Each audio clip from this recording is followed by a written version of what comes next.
রাত থাকতে উঠেই রওনা দিলাম কলকাতার উদ্দেশ্যে, কারণ আজকে আছে কলেজের ছাত্রদের নবীন বরণ উৎসব এবং আমাদের স্পেশাল ডিউটি।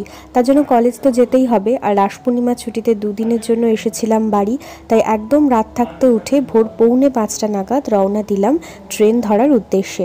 মা আমাকে ছাড়তে এসেছিল বাস স্ট্যান্ড অবধি, তো তারপর তো আমি নিজেই চলে যাব নিজের গন্তব্যে এবং ধরবো অগ্নিবীণা এক্সপ্রেস। তো সকাল সকাল উঠে ভালো রকম জ্যাকেট এবং শাল নিয়েছিলাম, কারণ বেশ রকম ঠান্ডা জাঁকিয়ে পড়েই গেছে। আর এইভাবে গান শুনতে শুনতে পৌঁছে গেলাম একদম হাওড়া স্টেশন। আমার সাথে যে কম্পার্টমেন্টে আমি উঠেছিলাম সেখানে না আমার সাথে আসানসোল স্কুলের কোনো একটা এক্সকারশন যাচ্ছিল, তাই স্টুডেন্ট এবং টিচার্সদের সাথে ভর্তি ছিল। ওরা বেশ মজা করে যাচ্ছিল এবং ওদের একটা অংশ আমাকে ওরা বানিয়ে নিয়েছিল। তো তোমরাও একটু শুনে নাও ট্রেনের মধ্যে এই গান।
তো আজকে কলেজে ছিল অনুষ্ঠান, তাই স্টাফ রুমে আগে থাকতেই ঠিক হয়েছিল যে ম্যামেরা পরবে শাড়ি আর স্যারেরা পরবে পাঞ্জাবি।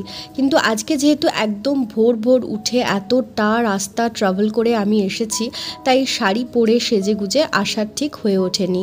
তার জন্য ঠিক করলাম যে কলেজে এসেই আজকে সাজগোজ করব এবং শাড়ি পরবো। সেই মতো আমার একজন কলিগ দিদি, তার কাছে শাড়িটা পরে নিলাম এবং তার সঙ্গে মেকআপ করে নিলাম। এর আগে গেট রেডি উইথ মি আমি অনেক জায়গাতে শেয়ার করেছি এবং সাজগোজও অনেক জায়গায় করেছি, বাট এই ফার্স্ট টাইম আইসিটি হলে নিজে গেট রেডি উইথ মিটা আমি ভিডিও নিলাম। যাই হোক, সব কিছু সাজগোজ করে একটু ছোট্ট করে ব্রেকফাস্ট করে সোজা চলে এলাম আমাদের এই হলটাতে, এবং এই হলেই তখন স্টার্ট হলো আজকের নবীন বরণ। নবীন বরণ বলতে অ্যাজ সাচ তেমন কিছু না, যেহেতু আমাদের কলেজ টিচার্স ট্রেনিং কলেজ, তার জন্য সেখানে পরিচয় পর্ব ছিল এবং সিনিয়র ব্যাচ জুনিয়র ব্যাচকে বেশ কিছু প্রশ্ন উত্তর করবে এবং তার মধ্যে কথোপকথন হবে, এই চললো। এবং তারপরে এই ছোট্ট খাট্ট বেশ কিছু ট্যালেন্ট সার্চ প্রোগ্রাম। অনুষ্ঠান শুরু হলো বরণ দিয়ে, অর্থাৎ সিনিয়র ব্যাচ জুনিয়র ব্যাচকে চন্দনের টিপ এবং তার সঙ্গে যৎসামান্য বেশ কিছু উপহার দিয়ে তাদেরকে বরণ করে নিল। তারপর শুরু হলো অনুষ্ঠান, ট্যালেন্ট সার্চ এবং আরো অনেক কিছু। दिल दिल से जुदा होता ना आप इतने हंसी होते ना दिल अब पे फिदा होता दे माँ घुरे आशी एक बार विदाई दे माँ। তো আপনাদের অভিজ্ঞতা কি বলে যে আমাদের এখানে যে এডুকেশন সিস্টেমটা যেটুকু বুঝেছেন যে এর মধ্যে কি কোনো সংশোধন করা দরকার না করা দরকার না? কালা আর মাসি রইতে না দেয় ঘরে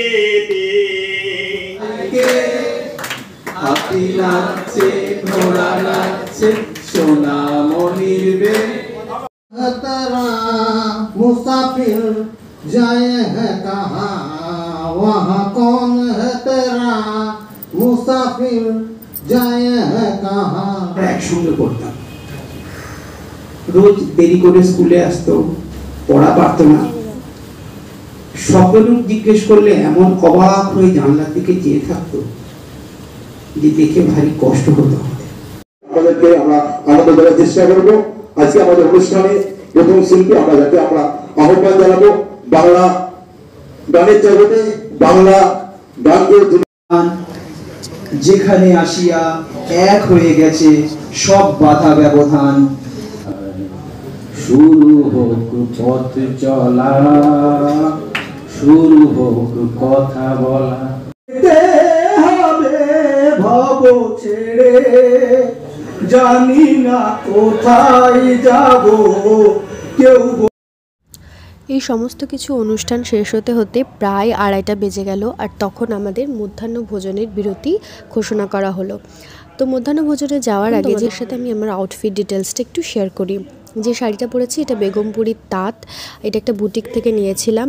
আর যে ব্লাউজটা পরেছি এটা অনলাইন থেকে কেনা, এবং আমার কাছে যদি কোনো লিঙ্ক থেকে থাকে আমি নিশ্চয়ই শেয়ার করব। আর গয়নাটা পুরোটাই আমার একজন ছাত্রী বানিয়ে দিয়েছে, ভীষণ সুন্দর ওর হাতের কাজ। আর কাচের চুড়ি পরতে তো আমার ভীষণ ভালো লাগে, তাই কাচের চুড়ির সাথে এই কড়ি দেওয়া একটা ব্রেসলেট ছিল, সেটাকে জাস্ট ম্যাচ করে পরেছিলাম। তারপরে বিদ্যাসাগর মঞ্চে আমরা ম্যাডামরা বেশ অনেকক্ষণ ছবি টবি তুললাম, অনেকক্ষণ গল্প করলাম স্টাফ রুমে। তারপরে সোজা চলে আসলাম খাবার এখানে। আর এই হচ্ছে আমার সিনিয়র ব্যাচ, যারা পুরোটাই অর্গানাইজ করেছে পুরো অনুষ্ঠানটা, এমনকি খাবার দাবারের যোগাযোগ সব কিছুই ওদের হাতে। আর পরিবেশনের ভারটাও ওরা নিজেরাই নিজেদের হাতে তুলেছিল, এবং ভীষণ সুন্দরভাবে পুরো অনুষ্ঠানটা ওরা অর্গানাইজ করেছে। আর তারপর খাবারে ছিল ভীষণ সুন্দর সুন্দর কিছু আইটেম, যার মধ্যে ফ্রাইড রাইস, চিলি চিকেন, চাটনি, পাঁপড় এবং রসগোল্লা। তো খুব সুন্দরভাবে খাওয়া দাওয়া হলো। আর এই হচ্ছে আমার সেই স্টুডেন্ট যে আজকে জিএস হয়েছে, তো তার জন্য আমাদেরকে এক্সট্রা মিষ্টিও খাওয়ানো হলো। তারপর দিনের শেষে চলে আসলাম বাড়ি। তো এইভাবেই ভীষণ সুন্দর করে কাটলো আজকের দিনটা। ব্লগটা কেমন লাগলো নিশ্চয়ই জানাবেন। ভালো থাকবেন, টাটা।